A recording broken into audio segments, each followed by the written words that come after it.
Hello, good day. Welcome to Prima Smile Dental Clinic. Maraming salamat sa pag-click ng video na ito. Ibig sabihin, curious ka, hopefully, sa iba't ibang klase ng braces. So, I am Ralph Kevin and I am the clinic administrator of Prima Smile Dental Clinic. Mamaya, if tatapusin nyo ang video na ito, ipapakilala ko din sa inyo yung ating mga dentists and ang ating mga staff. Okay, for now, let's talk about you. Ang goal ko sa video na ito ay hopefully matulungan kayong mag-decide kung anong klaseng braces ang kukunin mo para ma-achieve mo yung dream goal mo na magkaroon ng straight smile. Baka ikaw ngayon, tulad ni kuya dito sa slide, ikaw ay probably may mga sungki, may mga gap sa ngipin, at pinipigilan mo ngumiti ng malaki, pinipigilan mo kasi ayaw mo na makita ng mga kaibigan mo yung mga sungki mo sa ngipin. And ngayon, iniisip mo na sa pagkuha ng braces, hopefully, no, in the process, maitutuwid ang iyong mga ngipin. No? Mawawala, hopefully, masusolusyunan, hopefully, yung mga wino-worry natin na mga sungki para mas maging confident ka na ngumiti sa harap ng iyong boss, sa harap ng iyong mga kaibigan, and yes, sa harap ng iyong girlfriend or boyfriend, asawa, or crush. So, dito sa Prima Smile, kita natin may comment dito. It's a raw screenshot, no? Nararanasan namin ang mga comment na ganito. Nakita namin kung gaano sila katuwa na makita yung pagbabago gawa nung sa braces. 1 month progress talk, ang galing. Kitang-kita agad yung changes. So ito, baka ito yung ganito yung case nyo na may gap sa harap ng ngipin. Of course, hindi lahat ay ganito kabilis umayos. May iba din naman na dahan-dahan lang. Depende din talaga sa magiging response ng ngipin ninyo. Pero what is important is as long as committed po tayo sa ating mga monthly adjustment, as long as makikipagtulungan po tayo sa dentist, we will try our best, no, na magkakaroon ng change for the better. So, ano-ano yung mga types of braces? So, ang pagpili ng tamang braces ay isang malaking desisyon. So, I'll walk you through the most common types of braces para hopefully makapag-decide tayo ng maayos. So, by the end of this video, I want you to feel confident kasi kung anong braces ang perfect para sa lifestyle mo at sa goals mo, no? At kung ano yung mga expectations natin when it comes to having braces. Unang-una sa lahat yung ating most popular, itong metallic braces. So pag sinabi mong braces, gusto mong magpa-brace, ito po, standard natin. So made from high-grade stainless steel, kaya sobrang tibay, effective para ayusin ang mga alignment problems sa ating ngipin. So maging simple misalignment man yan or kung very complex case. So sino ang bagay para sa ganitong type? So if you're looking for a reliable and budget-friendly solution, ito po ang pinaka-affordable and proven din naman talaga na maganda ang result. So ang gusto ng mga karamihan is monthly po. Bawat buwan, bago yung kulay ng ligatay. So makikita niyo sa screen, yung blue. Yan. So baka next month gusto mo naman pink, gano'n. So mga patients namin sabi, "Doc, ma'am, sir, gusto ko ganitong kulay, available ba?" Gano'n.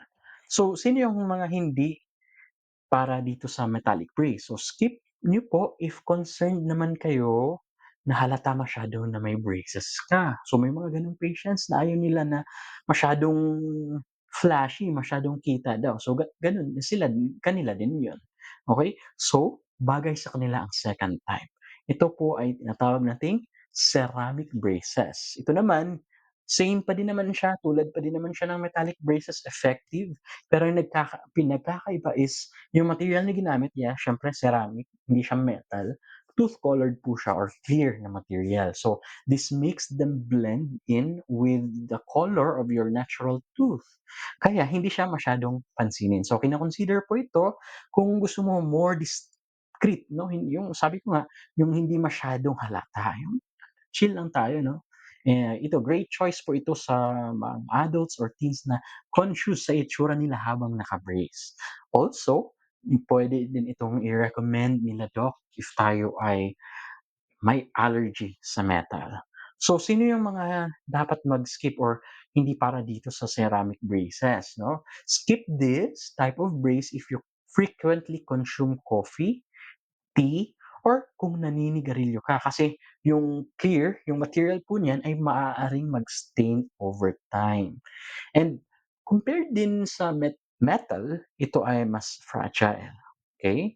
Pero sa experience namin wala, hindi naman na babasagan. So more on doon tayo sa ayun, yung mga nagko-consume ng kape, tea, or mga naninigarilyo.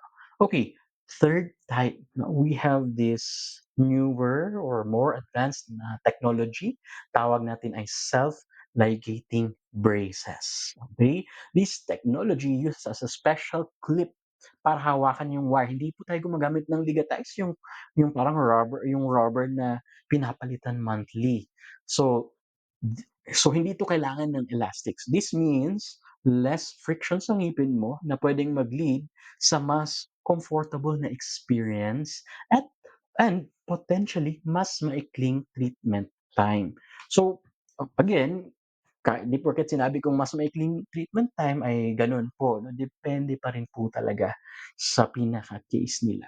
Itong type of brace to is usually used din for more severe na cases.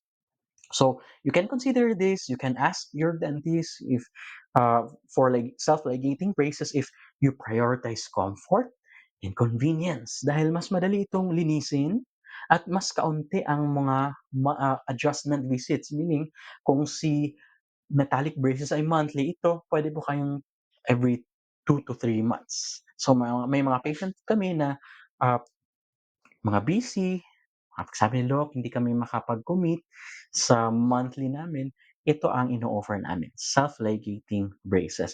Yun nga lang ang ano nito, medyo mas mahal siya compared sa metal braces and sa even sa ceramic braces. Pero yun, depende po sa choice niya. Okay, dito naman po tayo sa how to choose a dental clinic 'no. Alam na natin yung mga types of braces. So, ito po yung, few things to consider. Okay, unang-una sa lahat dapat license yung dentist natin. Believe it or not, marami pong nag-o-offer ng mga DIY braces. Mura nga, pero napakadelikado at peligro naman po ang resulta. So, nakakaawa po kasi maraming mga patient na nagpunta sa amin, galing po sila sa DIY and sabi nila mas nasira, mas napanganib pa nga yung, kanilang situation gawa nung sa hindi maayos na pag-treat 'no, kasi nga DIY. So, siguraduhin po natin na 'pag pumili po tayo ng dental clinic ay talagang lisensyado ang ating mga dentista, okey? You can, do your due diligence, you can look up the dentist name, ah, yun. So, ito ang aming mga dentist. So, if kayo ay makapag-decide na dito sa Prima Smile, sila po ay mami-meet ninyo and i-introduce din nila ang sarili nila. You choose Prima Smile. Okay, so, ito din, accessible dapat ang location. Kasi nga lalo na 'pag yung standard brace, kailangan, kasi nga monthly po siya, minsan hindi natin maiwasan baka na matanggalan po tayo, may mga other problems po tayo, madali nating mapuntahan, okey? So, another thing, dapat friendly yung staff. So, ito din ang aming staff, mami-meet niyo din po sila 'pag sa Prima Smile po kayo, okey? Kasi nga well, ang braces is a long-term commitment, possible umabot ng 2 years, 'di ba, 5 years, so depende po. So, dapat yung mga makakasalamuha mo sa bawat treatment mo ay okey din talaga kasama. And another one, yung clinic na nag-o-offer ng affordable payment. Okay, speaking of affordable payment, okay, since if, nandito pa din kayo, we are offering a one-time offer lang. Okay, our braces, down payment niya regular is 5,000.